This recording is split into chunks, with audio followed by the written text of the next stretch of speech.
Chapter 7, Money Can't Buy Me Love. Chapter 7, Money Can't Buy Me Love. So, I take it things went well? Elder Kell inquired, raising an eyebrow. The four travelers had returned to Bleak. Karn snorted. Depending on your definition of well. But it didn't blow up in our faces, so I suppose things are fine. He raised an eyebrow. One thing, though. You told me you conquered Crypt when you were a little older than me. That's right. So yes, I knew there was no book. Elder Kell admitted. But you had to find that out for yourself. Yeah, learn by experience. Karn rolled his eyes. At least I got a bunch of other loot from there. And I'll probably need the funds from it soon. Bo raised an eyebrow. Does that mean you want to stay on even after we get Auria figured out? Definitely. The young thief nodded. Bleak is nice, but I've got to see the rest of the world too. And I'm no fan of the dark dragons either. Been looking for a way to put one over on them for a while now. He grinned. Plus, you guys are a riot. This is going to be the most fun I've had in a long time. Glad to hear it. Ryu nodded. After seeing what you did to that shadow who jumped us on the way back, I've got no problems. Taking lessons from every knife fighter in the land pays off. Karn shrugged. No magic, but oh well, nobody's perfect. Elder Kell slowly nodded. If you're sure about this, Karn, I won't try to change your mind. He sighed. I'd always hoped you would have nothing to do with the dark dragons, but... You're determined to do this, aren't you? Yeah, Dad. Karn confirmed. They'd come down here soon anyways. After they finish with Auria. Imagine the looks on their faces when they find out we're long gone with the dark key.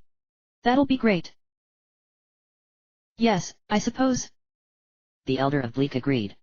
But... Well, Karn, if you're sure of this... There's something I need to tell you. You... might have noticed that you weren't born in Bleak. I know. Karn nodded. I have vague memories. Nothing definite, though. Wait. He blinked.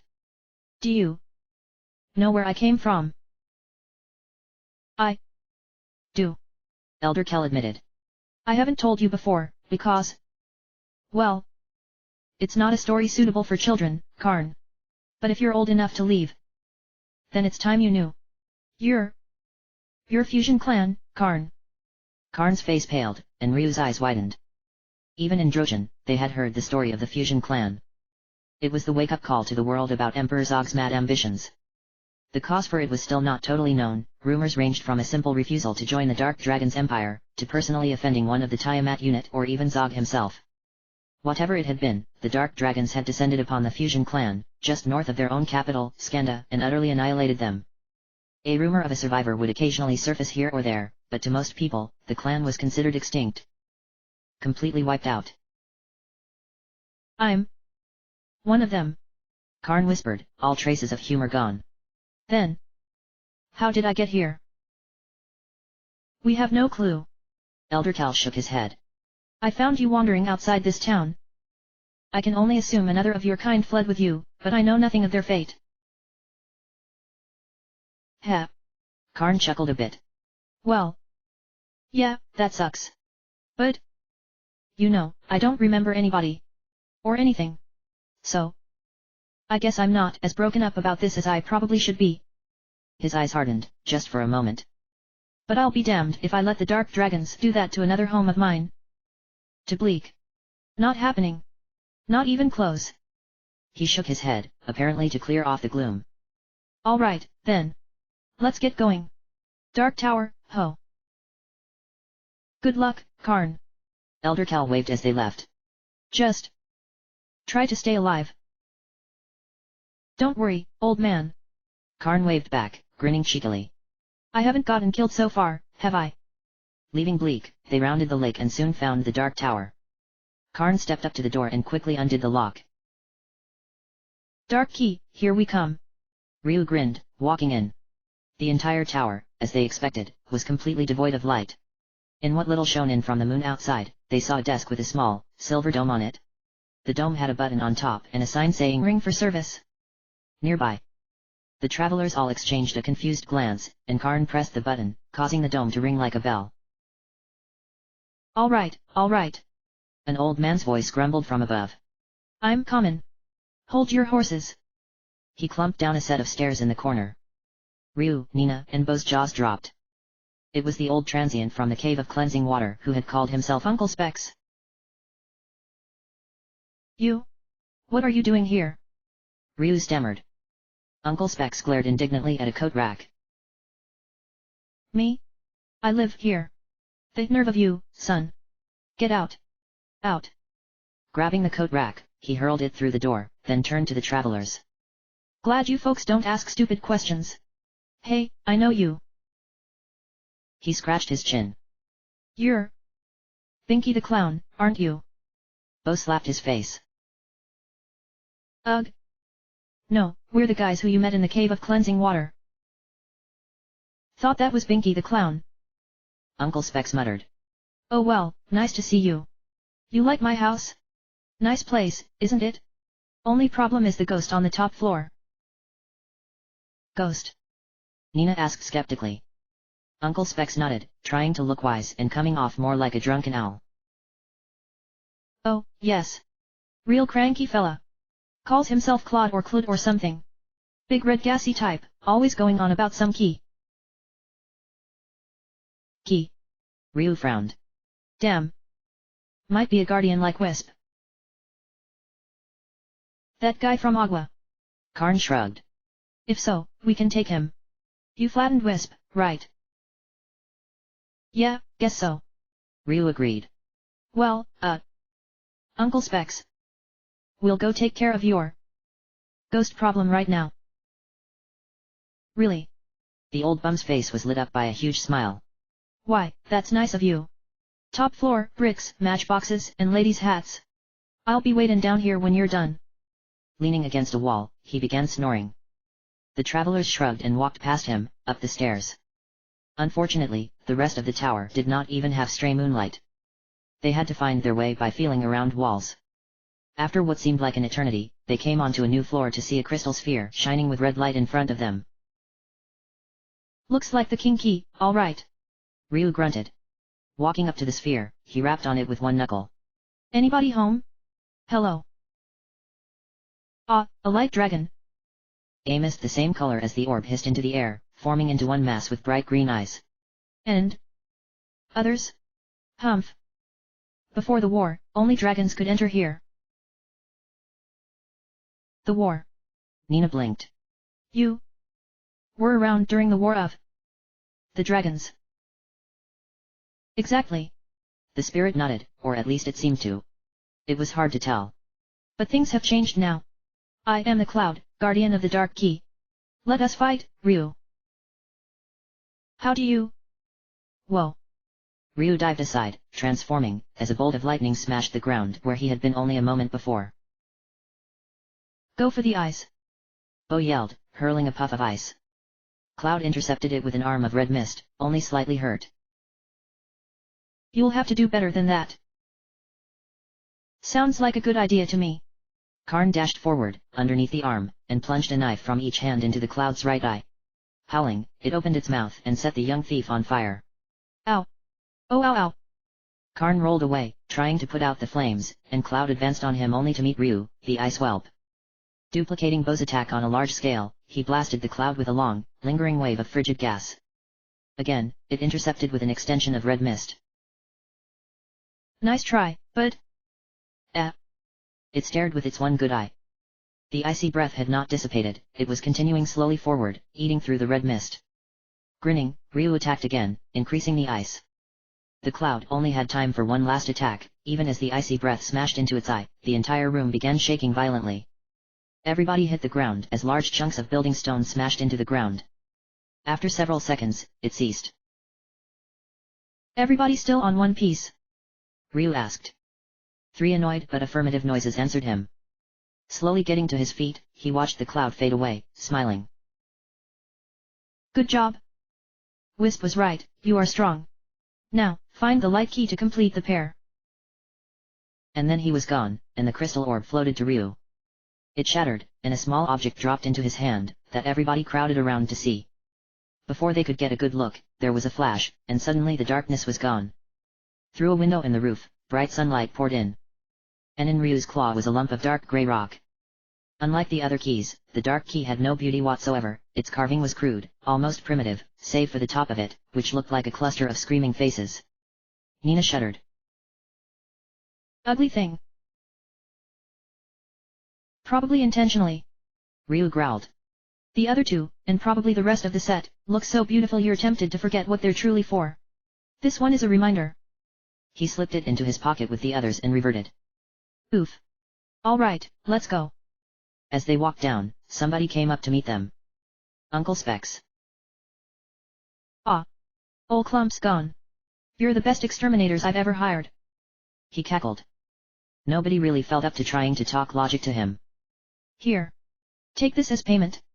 It's a little heavy for a tip, but you've earned it. He pressed a small mirror, marvelously polished with a silver and black frame, into Ryu's hands. Well. It is very pretty. Ryu said doubtfully. Uncle Specs smiled conspiratorily. It's more than that. He whispered at maximum volume. You can see ghosts in it. And real ones, not just spirit guardians like Cloud. Ryu blinked. For a moment, the old man was talking normally. But only for a moment. Now, get on. I don't have any more plumbing for you to fix. Ranting to himself, the old man tromped down the hall. Oh. K. Karn rubbed his eyes. Well, that was interesting. Where to now, Chief? Back to Bleak, for a night's rest. Ryu decided. Then, we return to Oria. What we'll do there, I don't know, but we'll figure something out. Why am I not reassured by that? Karn muttered to Bo. 100 miles out from the town of Oria, there was nothing in sight but the waves. At midnight, the waters were almost as dark as the sky, making visibility nearly impossible. Nearly. 2 ships, going opposite directions, were almost on top of each other. Each flew the dark dragon flag. Oi! Suish, you jackass! The captain of the Charybdis, a dark dragon officer in ornate purple armor with a large, Viking-like beard yelled. Are your eyes in your bilges? You almost hit us. Go ram your mast sideways up your ass, Callum. Captain Suish of the Scylla returned, wind blowing through his trimmer goatee. You didn't see us either. Now are you going to jabber all night, or are you coming aboard? Yeah. Captain Callum grumbled. Signaling his men to bring the ship's clothes, he jumped across and clasped the other captain in a bear hug. How you doing, little brother? Fine, if you'll stop trying to kill me. Suish laughed. Come on, let's go below. I've got some prime and dark wine in my cabin. Why didn't you say so earlier? Callum released him instantly. I'd wrestle a builder clanner for prime and wine. Yeah, I know. Suish rolled his eyes. It don't come primer and primin. Right, bro? Hey, tell me honestly one time that saying's been false. Callum defended himself as the 2 captains entered Suish's cabin. The younger brother thought for a moment. Well, there was the time a dead Menero washed up in front of our parents' house. That bloke was primin, sure enough, but who you? You're about as funny as a dogfish in the underpants. Scene remarked sourly, flopping on a couch. Suish laughed and poured the wine. Drink this. It'll cheer you up. That it will, probably. Callum admitted.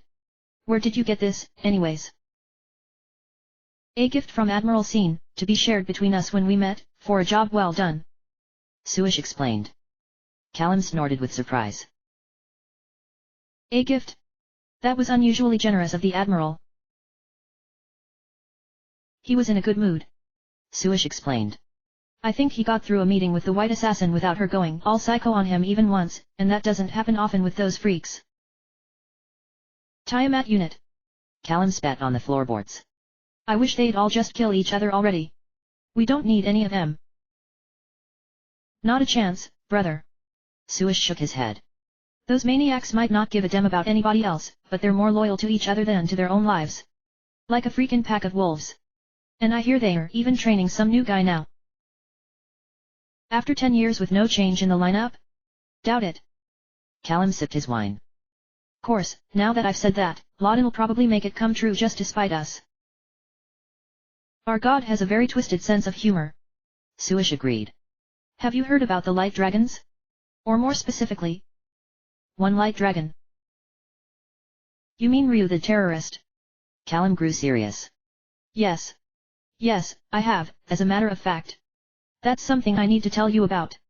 Did the White Assassin or the Admiral tell you about what's going on over in the east? Suish shook his head. Nope. They just said you would brief me when we switched over. Figures. Callum thought for a moment. All right. Here's how it goes. You know about what happened to Foliage and Graham, of course. Of course. Suish sniffed. That's all over the Empire. Personally, I don't mind too much. Never did like those two. Yeah, well, that was a little while ago, and he's been busy, brother. Callum said wearily. You know about the plans with Ross, right? Well, turns out his daughter caught wind of it and locked herself inside that big safe. That's the only way to the key. You think Ross might have figured out we're going to blast the city anyways? Suish demanded. Callum shrugged. Maybe, but the White Assassin doesn't think so. Says if he knew, she'd be able to tell. Anyways, Ryu and his friends don't know Ross is with us, so get this. He grinned viciously. Guess who's down in Bleak, finding somebody to open the safe and save Ross' daughter? No way. Suish cackled. Ryu the terrorist is working for US. He doesn't know it, but yeah. Callum snickered, the sobered. But that guy's tricky. If he figures it out, all kinds of shit may fly. So keep on guard. Right. Suish nodded. Orders the same after we get the light key, though. You got it. Callum agreed. Get the key safely away, then take the ships you command south, catch Oria with its pants down and blow it to hell. All right. Suish set aside his empty wineglass. As for your orders, return to the main fleet and meet with Admiral Scene. If everything goes according to plan, he'll give you a few more ships that you'll bring back east to aid in finishing up Oria. We'll switch command positions again, I'll head back to Scene to report success, and you'll unload all our men onto land, finish totaling Oria and march towards Bleak. Objective, the Dark Key. And that'll be our third. Fifth, if Ryu the terrorist gets wiped out with Oria and we get his keys. Callum laughed. We'll be made admirals alongside Scene, little bro. Now that's something to drink to. Suish grinned, then sighed regretfully. But we probably shouldn't. We need to get going, I guess. Our men will get annoyed if we stay here at anchor for too long. Yeah, I guess. Callum sighed. How long do you figure it'll be before I get sent back? Only a few days. Week at most. Suish guessed. Ryu the terrorist should be arriving back in Oria with our safecracker any day now. Once that's taken care of and Ross gives us the light key, there'll be no reason to hold back on taking Oria any longer. Right, then. Callum nodded. I should get going, or else we might not make it back to Oria in time. And we can't have that, can we? No sense in letting you hog all the fun. Plus the White Assassin will bite your head off if you're late. Maybe literally. Suish grinned. And the Admiral do worse. Get back to the Charybdis, brother. I'll see you when Oria's being reduced to a hole in the ground. Alright, here's the plan as far as I can figure it. Ryu sighed. The four travelers were seated around a table in the bar above Gobi and Nuzi's. Karn was nearest the stairs, keeping an eye out for enemies or possibly Zenigata. We go in during one of the sleep periods here, break into the safe and convince Ross' daughter we're on her side. Then we wait in there until it's one of the awake periods day, in the rest of the world. We swipe the light key then and vamoose, and by the time anybody notices it's getting dark now, we'll be gone. And then what? Nina demanded. What do you think the Dark Dragons will do to this city when they find out the light key's gone? We'll have to cross that bridge when we come to it, I guess. Ryu shrugged unhappily. It's not the world's greatest plan, I know, but the first priority has to be getting the light key out of here. Not only because of what it is, but because as long as Ross has it, he won't budge on turning it over to the Dark Dragons. Maybe once it's gone he'll listen to reason. And reveal everything he knows about the Dark Dragon troop movements. Let's hope so, boss. Bo shook his head. Because if he doesn't, this place is slag. Even if he hands them the key, they'll blast Oria into complete and total submission anyways just to make sure it doesn't turn on them when they're moving down into Bleak or back up into our home turfs again. And we can't have that. Ryu agreed. We'll figure something out. Several hours later, after Gobi and Nuzi had closed up, the group snuck through the streets towards Ross' house. This is unnatural. Karn complained. In broad daylight, we're doing this. And what's worse is we're getting away with it. Would you really prefer that we didn't? Bo asked. The young thief considered it for a moment. Artistically or situationally? Ryu rolled his eyes. Enough, you two. Keep it quiet, we're here. Ross' house with the light tower loomed over them. Karn rubbed his hands together.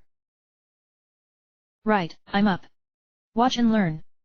Scrambling onto a large statue, he jumped from there onto a nearby wall top. Taking a quick look for guards, he edged around behind Ross' house and disappeared from view. A few tense minutes passed, and then the front door swung open. Karn beckoned them in, doing his best impression of a snooty butler. Enter, and be welcome. But don't track mud.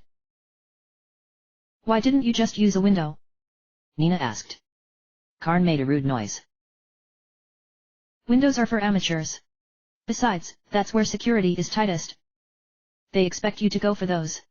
Now, servants' doors to the trash piles out back. Those are rarely locked, if they have locks at all. Friend Ross' house was no exception. Come on, before anybody sees us and wonders when did Ross hire a new butler, and why is he having guests at this hour? Yeah. Ryu nodded impatiently. Now, how do we find the safe? Karn smirked. Already done. This way. Leading them through several deserted hallways, he stopped at a set of stairs leading down. It's in the basement, right? Yup. Nina confirmed. Good job, Karn. Let's take a look. The stairs led straight to the safe, a massive iron construction 20 feet square. Karn stepped up to it and did some examinations. Whoa. You guys weren't kidding when you said this thing was tough stuff. Can you crack it? The princess asked anxiously. Karn snorted, pressing an ear against it. Of course. Might take me a bit, though, but I'll do it. As it turned out, it took 2 hours. Finally, though, he made one last adjustment to a dial, and the entire slab of iron swung open. Behind it, a young girl of about Karn's age jumped in surprise. Who? Her eyes grew wide with fear. Are you dark dragons? Are you here for the light key? We're not dark dragons, Ryu assured her. Quite the opposite, actually. We are here for the light key, but only to keep it away from the dark dragons. Look, she's from the Wing clan, and he's from the Forest clan. Would either of those help dark dragons? I guess not. Ross' daughter admitted. Then. You know about father's plans? It seems they do, indeed, Eliza. A voice from behind them agreed sadly. Everybody spun, hands on their weapons. It was Ross, wearing a bathrobe. Karn stared. How did? A feature of the safe that's impossible to detect. Ross informed him. Whenever it opens, it sets off an alarm in my bedroom. The young thief slapped his own face as Ryu stepped forward angrily. You admit it, then. You were going to sell out to the Dark Dragons. I had no choice. Ross sighed. North of here, in an inlet that was once connected to the Cape Tunnel, is a fleet of ships. Oria is a town of money, not war. If they attacked, we would die. Oria would fall quickly. This was the only way. I can't believe you, father. Eliza yelled. You give in this easily? And you're the High Merchant of Oria. The Dark Dragons are too much. Ross argued. You don't understand, Eliza. You can't understand. Then I'm glad I don't. Ross' daughter shook her head with disgust. You were never like this when Mother was alive. What happened? Your mother. Ross deflated. She was headstrong like you, Eliza. She believed that with enough will, anything could be overcome. But then that sickness. That, even she could not conquer. So you figure it's better to give up? Eliza said fiercely. If Mother was still alive, father. What do you think she would tell you to do? If she was here. Ryu muttered, struck by a sudden thought. Removing the mirror from Uncle Specs, he looked into it and gasped with surprise. Nina, Bo, and Karn looked in as well and stepped back, wide-eyed. Ross' daughter glared at them. What is it? Wordlessly, Ryu handed her the mirror. She stared, as if entranced, then turned to her father. Dad, there's somebody who wants to see you. What is? Ross started, then froze as he looked into the mirror. His wife looked back at him. Alina? What kind of trick is? He broke off. Ross' wife was talking now, words that were inaudible to the others. Ross sat down hard on the stone floor, staring into the mirror as he carried on a conversation only he could understand. You? What? But... what can I do? You're right. If they get the key, it will only get worse. Yes. Yes. No. He stared at the mirror. No, please. Alina. The High Merchant of Oria dropped the mirror on the floor and buried his head in his arms. Nobody spoke or moved. After a few moments, he looked up and handed the mirror gravely to Ryu. This is yours. Thank you. Father.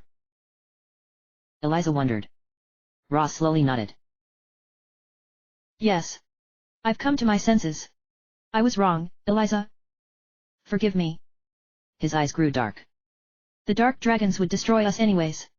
They will come for the key soon. He turned to Nina and Ryu. Princess. Hero. Ryu jumped a bit at that. I have no right to ask you this, but...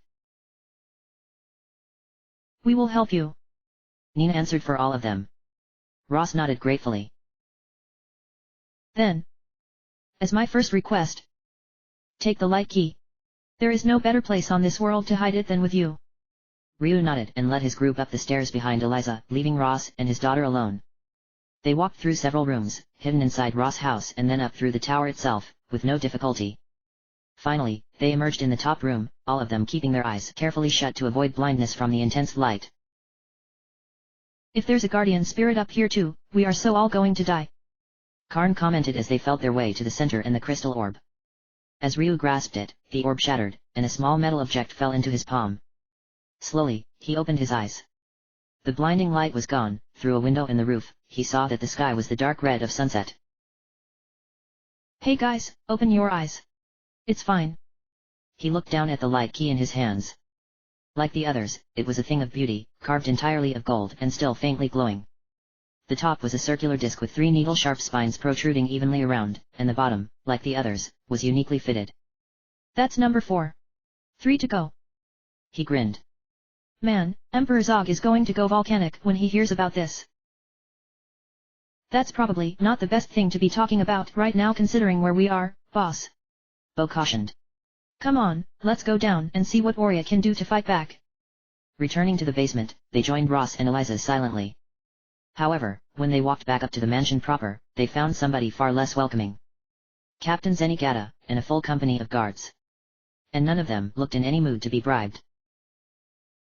Aha! I should have known you would be behind this, Karn. Zenigata yelled triumphantly.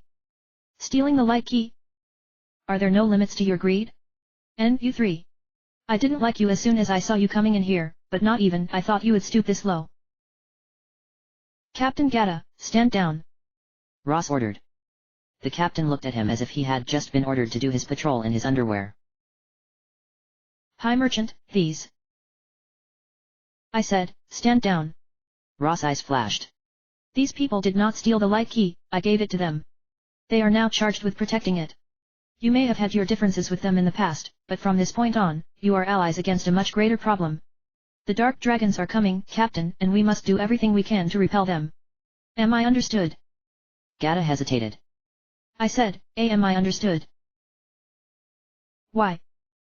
Yes, sir. Zenigata saluted him, then much more slowly, Ryu. Sir. I know this is hard, Captain, but understand we want the exact same thing you do. Ryu told him. To protect this city. So let's get down to business and figure out how to bust some dark dragon skulls, hey. Gata slowly nodded. Yes, Dark dragons. He snapped to attention. High Merchant, I also came here to report that a dark dragon vessel has arrived in the harbor. There's a knight who wishes to see you out there. Ross frowned darkly.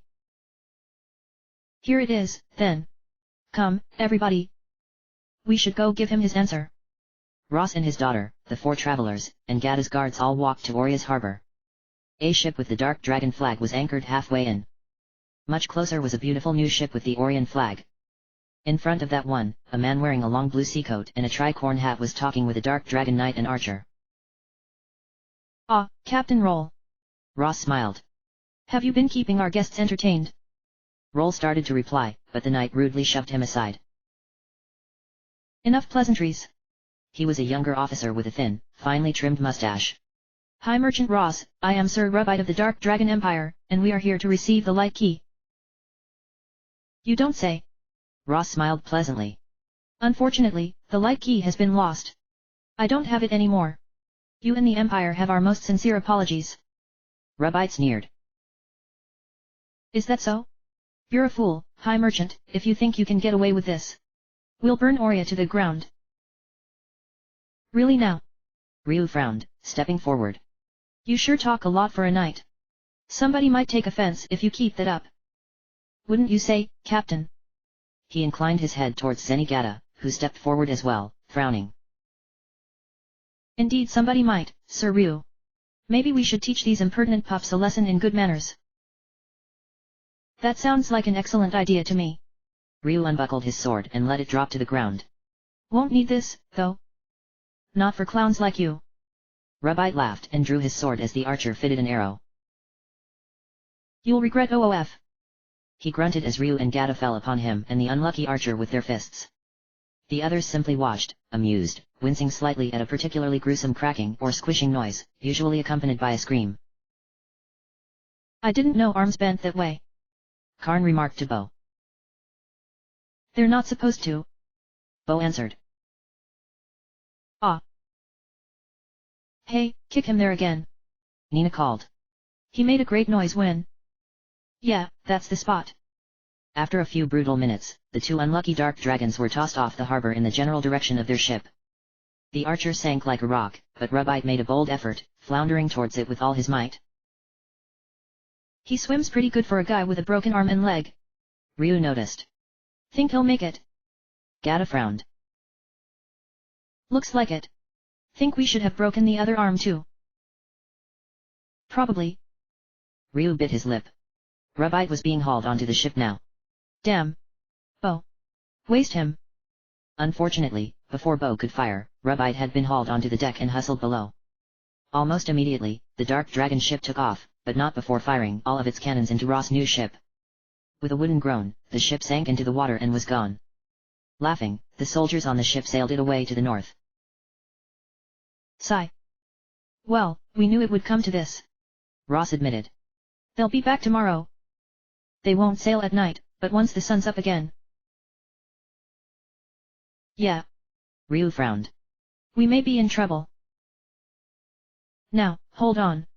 Captain Roll walked over to them. "High Merchant, do we know where their ships are located?" "Well, yes," Ross admitted. "That inlet up north. The one the Cape Tunnel used to go to."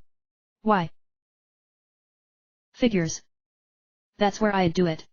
The naval captain thought for a moment. "So? What would happen if we're to go there tonight and attack them first by surprise?" Zenigata frowned. "Impossible. There's no way there except that tunnel, and that fork that goes to the inlet is caved in." "Excuse me?" A new voice piped up. Everybody turned to see a fat orange Menero watching them. Ross frowned. "Aren't you Gobet, the cousin of Nuzi?" "That's me." Goba nodded. "And I may have a solution to your problems. Gunpowder. That'll blast that cave in wide open." "Gunpowder?" Ryu mused. "Yes, that would do it. Ross, do you?" "As I said before, we're a merchant city, not a war city." Ross shook his head. "We have no gunpowder, even on our ships." "Then do I have a deal for you?" Gobi grinned widely. "I've got a barrel of it I found a little while back." "Cut to the chase, merchant." Zenigata growled. "How much are you going to skin us for it?" Gobi's grin became, if possible, even wider. "Oh, I'd say 65,000 zeni." "Hey, isn't that the price for one of your cousin's gold bars?" Ryu asked. Goba nodded. You got it. He's really been riding my tail about stalking those recently, so I figure I'll buy one myself to shut him up. If there's one thing I can contribute to our cause, it's money. Ross decided. You have a deal, merchant. Bring the gunpowder to the Cape Tunnel, and you'll receive your money. And then we'll have a very nasty surprise for our friends up north. Ryu grinned evilly. Alright, this thing's set. Goba whispered. Somebody give me a match, and then everybody back off. Bo solemnly handed him one and followed the others back down the Cape Tunnel, around a bend. A few moments passed, and then Goba joined them.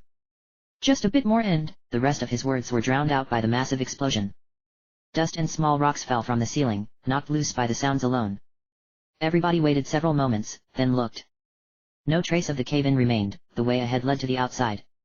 They emerged on a high point, overlooking the rest of the inlet. Down below, they could see several hastily constructed guard shacks. Beyond those, anchored out in the water, were 10 Dark Dragon warships. So, what's the plan?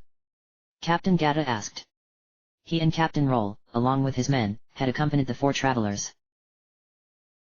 Well, first we need to get rid of those guards. Ryu decided.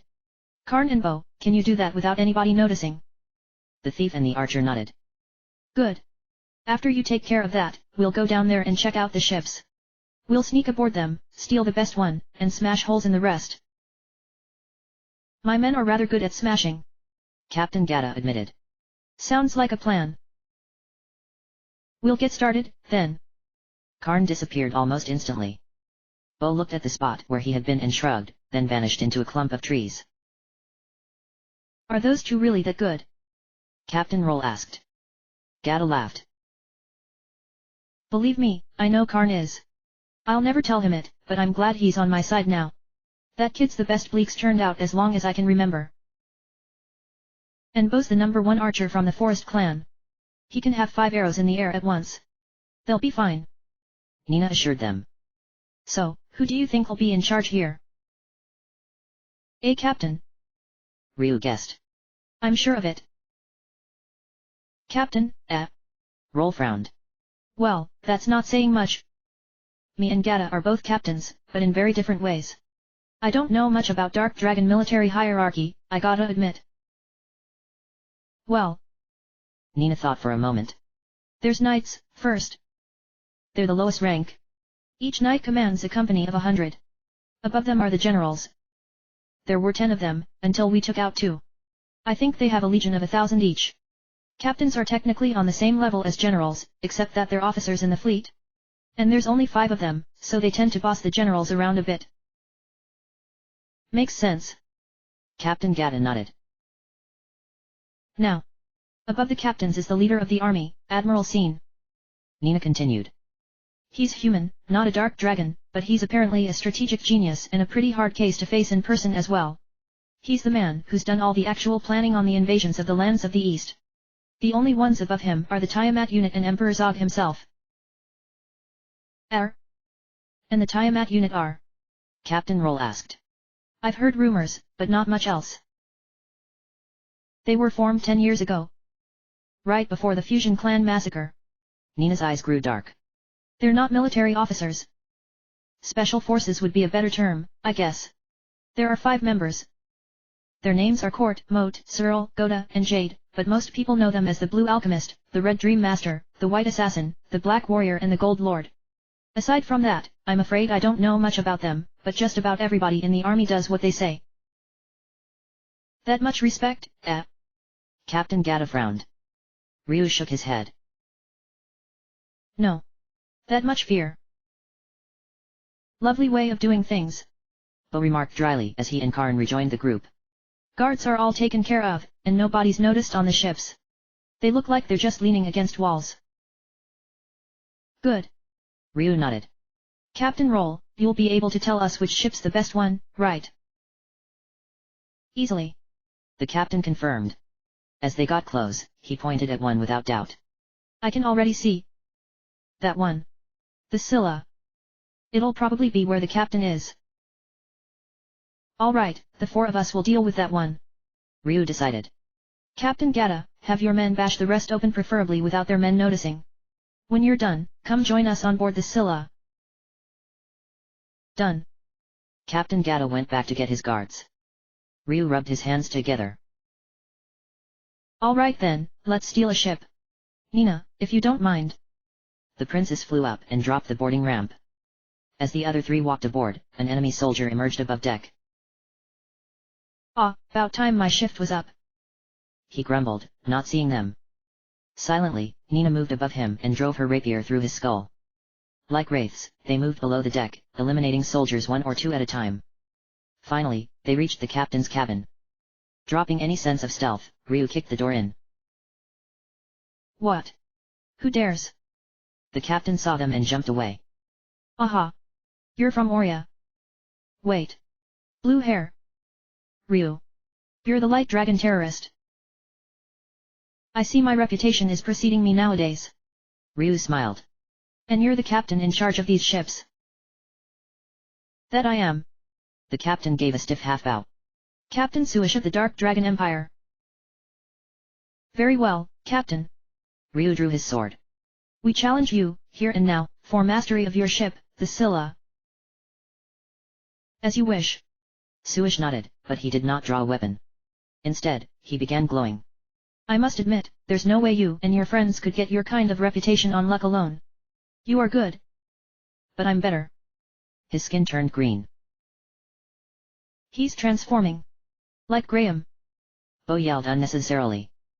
Suish's arms and legs were splitting, dividing into thick tentacles. His main body was shifting upwards, becoming a cone-like mass with fins on the side. His eyes grew red and moved to just above the tentacles, and above them on the main body was a gaping, fang-filled maw that no true mollusk would have. The giant monster squid reared back and thrashed the air with its legs in challenge. Geez. I didn't know he was going to do that. Karn yelled. Nina flew up and began casting spells to increase her allies' power as Ryu transformed into a fire whelp. You're not the only shape-changer, pal. Ryu yelled, spewing blast of fire into the squid's face. It responded by launching a glob of pink slime from its own maw, and Ryu was struck in the shoulder. The scum was acidic, and stuck like glue. Cheap shot. Bo yelled, firing a couple arrows into the maw and following them with a fire blast of his own. Growling, the squid charged forward and knocked the archer flat. As he did, however, knives and claws from Karn and Ryu raked his side. Angrily, he tried to turn, but on land, tentacles were not exactly designed for doing that very fast. By the time he was facing Ryu, both sides were covered with deep slash marks. Now even angrier, the squid did not stop turning, but instead sped up. Once it was spinning at an impressive speed, it began firing slime balls indiscriminately. Most missed, but a few struck each of them. Ow! You stupid! Ryu hissed, covering the squid with more fire relentlessly. It kept on going, despite the terrible burning of its flesh. Then Karn dashed forward and severed one of the tentacles with his knife. Now the squid stopped, knocked off balance by the loss of its appendage, and Karn struck, racing up the horribly gouged and charred mollusk. He plunged both arms into the maw, knives first. For a moment, the maw seemed to close, ready to bite them off. And then it gaped open again and the squid slumped to the floor, unmoving. One eye still had a bit of glimmer in it. You win. But beware. My brother will seek revenge once he learns of this. Ha ha ha. The glimmer faded. Ryu shrugged and reverted to his human form. Right. Whatever. Let's go back up on deck and see if Captain Gata's there yet. As it turned out, he was, with all his men. We're ready whenever you are. He saluted. Ryu turned to Captain Roll. Just tell us what to do, Captain. Roll nodded and did so, taking his place at the wheel. Within 5 minutes, the Scylla was heading out to sea. Almost immediately, surprised and angry shouts came from the other ships. It wasn't long before the first of them began following, with the others close behind. It took even less time before the Scylla was alone on the ocean.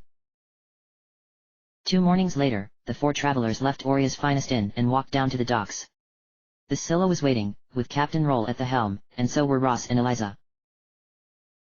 Ryu, thank you. Eliza smiled. Thank you all. From now on, there will be no secrets from the people of Oria like this. We will all work together to protect the city.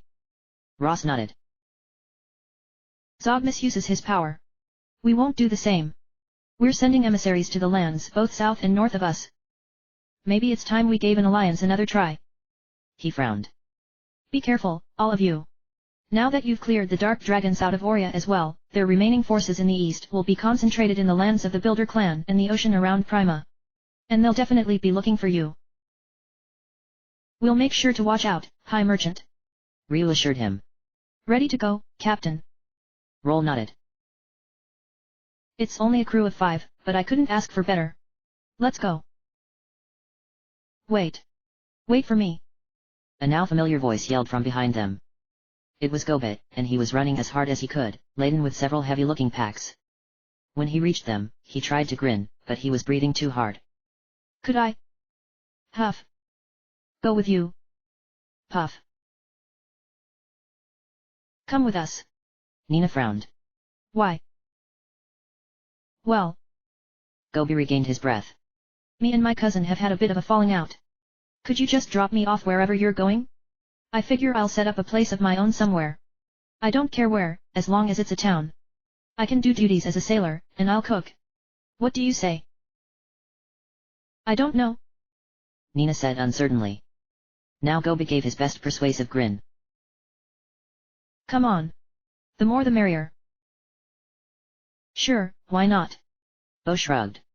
I don't care if you tag along. Boss. If Captain Roll doesn't mind, it's okay with me. Ryu nodded. Thank you. Gobi bowed. I won't be a problem, I promise. All right, then. Hoist the mainsail. Captain Roll shouted. Ross and Eliza waved as they left the ship. Raise the anchor. The Scylla took off, and Ryu grinned. So much for the land. Ocean, ho.